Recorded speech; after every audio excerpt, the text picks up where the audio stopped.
Salut à tous, on se retrouve aujourd'hui pour parler du FC Barcelone en ce jeudi 12 juin et on commence directement avec les maillots de la saison prochaine. Ça y est, on a les dates les gars, donc les dates du dévoilement du nouveau maillot sont connues. Donc le 1er juillet prochain sera consacré au maillot domicile tandis que le maillot extérieur sera dévoilé le 27 juillet prochain.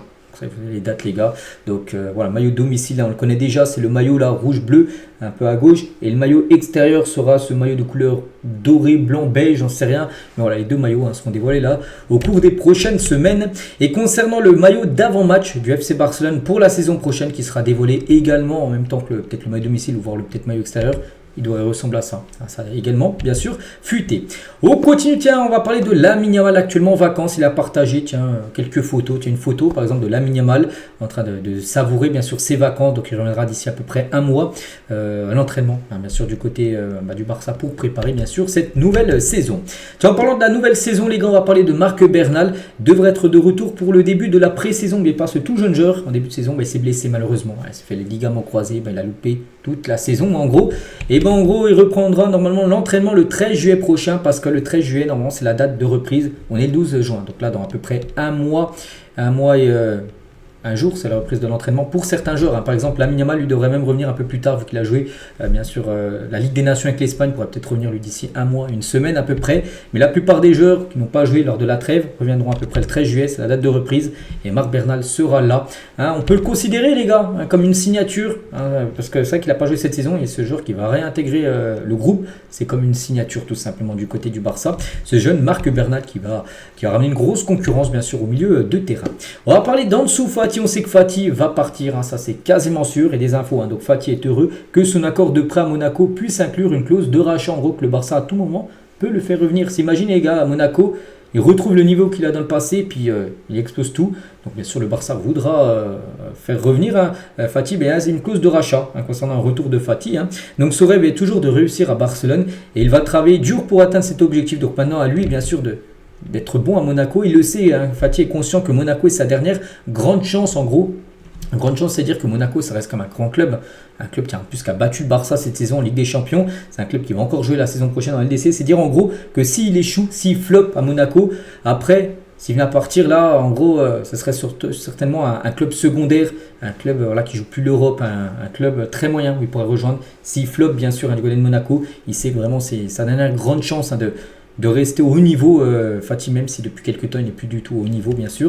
C'est dommage, parce qu'on sait qu'il a un énorme talent. Et Fati devrait gagner environ 6 millions d'euros net, donc 12 millions d'euros bruts, donc la moitié en net, donc à Barcelone la saison prochaine. En raison des avantages fiscaux, Monaco devrait payer beaucoup moins de salaire brut pour que le payeur reçoive le même salaire net en prêt. Voilà, parce que du côté de Monaco, c'est pas le même fonctionnement qu'en Espagne ou en France. On sait que là-bas, ils ont leur truc spécial fiscaux, les avantages fiscaux. Donc en gros, voilà. Pour écouter bien sûr Ansu Fati en termes de salaire du côté de l'AS Monaco, le Barça prendra certainement une partie de son salaire. Et la valeur de l'option d'achat d'Ansu Fati pour Monaco n'a pas été convenue, mais il y a des faux autour de 15 millions d'euros. Son salaire n'est pas non plus clair quant au pourcentage que chaque club détiendra. Comme j'ai dit, le Barça pourra peut-être payer 20% de son salaire et Monaco 80%. On ne sait pas encore exactement ce sera quel pourcentage, mais Barça continuera à payer un peu de son salaire. Et aussi autour de son prix, combien il coûtera, est-ce que c'est 15, est-ce que c'est 20 ? Bon, ça devrait être dans ces eaux-là comme l'option d'achat, bien sûr, pour Monaco concernant. En dessous, Fati, et pour finir avec lui, donc il reviendra de ses vacances, qu'actuellement il est en vacances, Fati, et terminera son prêt à Monaco. Donc le Barça va inclure, comme je dis, une clause de rachat, d'achat obligatoire, tandis que Monaco veut qu'elle soit facultative. Donc voilà actuellement la situation tout simplement d'Ansu Fati. On va parler de Ruan Garcia, et le Barça est clair sur le fait qu'il ne fournira pas d'explication à personne. Le club ne parlera pas au gardien de but de la signature de Ruan Garcia, ne fera pas de même avec les attaquants s'ils finissent par signer Luis Diaz. En gros, le Barça fait ses choix. S'il recrute Ruan Garcia, le Barça ne va pas les prendre en tête à tête Ter Stegen pour le dire on a pris Ruan Garcia parce que ils vont pas parler à Chesney, voilà, on prend Ruan Garcia parce que non. Ils recrutent, ils veulent ce jour-là, ils le font venir. Pareil pour Luis Diaz, s'il est recruté, le Barça n'ira pas voir Rafinha, Lewandowski ou Lamine Yamal pour leur dire tiens on prend ce joueur-là parce que non, c'est un joueur qui vient au club, c'est tout. Il n'y aura pas En gros, il n'y aura pas de... Personne en gros saura en gros pourquoi ces joueurs viennent là. Juste voilà, parce qu'ils sont bons, bien évidemment. Et Juan Garcia donc signera un contrat de 6 ans. Donc le préaccord était de 5. Il devait signer jusqu'en 2030 et du coup il devrait signer jusqu'en 2031. Donc la décision de prolonger le contrat de Juan Garcia à 6 ans découle de l'intention du club de réduire la pression du fair play financier. Ce faisant, donc le coût de sa clause libératoire versée à l'Espagnol peut être amorti sur 6 ans au lieu de 5, ce qui contribue à améliorer les perspectives financières du club. Voilà. En gros, c'est mieux pour le fair play financier de 6 ans que 5 ans. Donc voilà pourquoi en gros il devrait signer 6 ans du côté du club. Le jeune Juan Garcia, après il est tout jeune, donc il n'y a pas de souci, c'est dans 6 ans, il sera encore jeune. Concernant Ter Stegen, donc lui ne veut pas partir. Ter Stegen, les gars, il veut rester, même si Juan Garcia, il veut rentrer dans la concurrence et il pense qu'il est meilleur. Peut-être Ter Stegen est meilleur que Juan Garcia, j'en sais rien. On verra la pré-saison qui est le meilleur. Donc voilà, Ter Stegen ne veut pas partir. S'il reste, il pourrait être le 3e gardien de but derrière Juan Garcia et Szczesny. Après, voilà, lui, il faut aussi qu'il se mette en compte. S'il veut jouer avec l'Allemagne, la Coupe du Monde l'année prochaine, il doit jouer en club. Et s'il est le 3e gardien, il ne jouera jamais. Il doit prendre ça aussi en données, bien sûr, Marc-André Ter Stegen. On va parler d'un préparateur physique du Barça, Julio Tous. Quand un joueur clé comme Ter Stegen est absent pour une longue période, tout le monde veut qu'il revienne. Bien sûr, vous essayez de le pousser, mais Szczesny avait mérité bien sûr sa place. Et l'équipe n'avait pas perdu avec lui. Flick a fait l'appel. Le personnel l'a soutenu avec les données. C'est une décision délicate, mais qui avait du sens. Il n'y avait aucune raison de changer de gardien. C'est vrai, parce que lui, en gros, Ter Stegen, ce qu'il reproche en gros au Barça, c'est quand il était prêt à jouer, il s'est dit mais pourquoi du coup je joue pas, pourquoi je ne suis pas titulaire alors que ça je suis prêt à jouer, je suis plus blessé, j'ai gaulé au Barça titulaire pendant 9 ans, voilà je suis prêt, je joue. Parce qu'en gros tu avais Szczesny qui faisait des bons matchs. Szczesny, les gars, le Barça perdait pas du tout avec Szczesny. Ce serait un énorme manque de respect d'enlever du coup Szczesny du jour au lendemain et remettre Ter Stegen en plus qui revient d'une longue blessure. C'est ça surtout qui passe pas pour Marc-André Ter Stegen. Et le préparateur physique du Barça le confirme. Il a parlé aussi de Lamine Yamal, ce préparateur physique est très important dans le staff bien sûr d'Hansi Flick. Donc Lamine Yamal a quelque chose d'exceptionnel. Sa maturité surprend tous ceux qui le rencontrent. Le Barça et la Masia ont fait un travail incroyable dans son développement, bien sûr au jeune Lamine. Et toujours avec lui, donc le nombre de compétitions chaque année est brutal. Les équipes qui participent à la Coupe du Monde des clubs auront besoin d'un plan très minutieux pour éviter d'en payer le prix la saison prochaine, parce que oui, le Barça participe à cette compétition.